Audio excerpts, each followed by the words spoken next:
Setahun sekali, bila anak bulan menjelma, fenomena biasa akan muncul sama. Tapi tahun ni, gerai kegemaran semua tak sehaluan pula.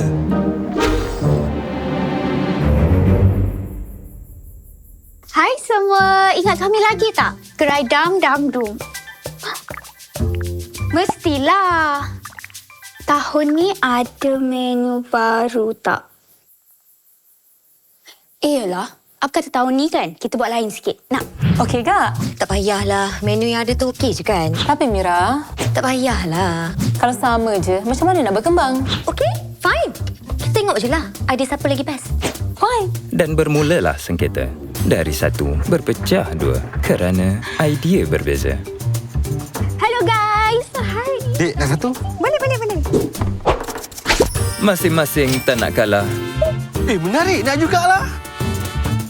Satu? Satu, boleh. Masing-masing ada tarikannya. Okey semua, makanan kat sana, air kat sini. Lah, bukan satu gerai ke? Takkan nak beratur dua kali? Akhirnya, apa yang dapat? Penat. Allahu Akbar,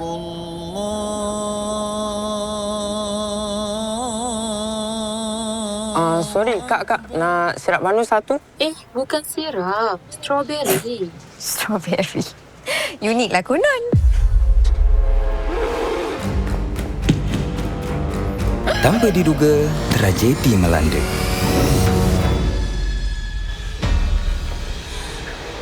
Bukankah tu? Hai, saya perancang kat sini. Ayam ni nama macam sedap ya? Boleh cuba ke?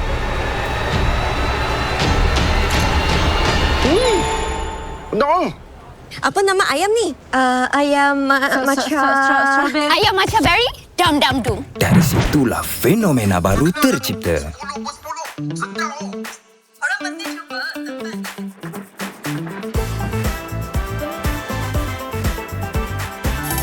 Hubungan kembali mesra, bisnes makin popular. Barulah seronok nak beraya. Besar juga kan rezeki kita berniaga sama-sama. Kalaulah kita ada kafe sendiri, mesti macam-macam kita boleh buat. Betul tak? Tapi modal nak pinjam bank kena ada cagaran.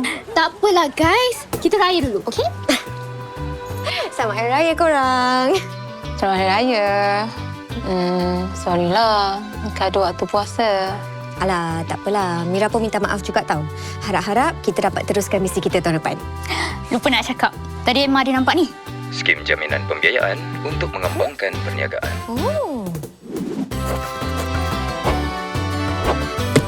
Dari harapan jadi kenyataan. Indahnya jaga ikatan, rezeki pun berterusan. Hinggalah raya yang mendatang.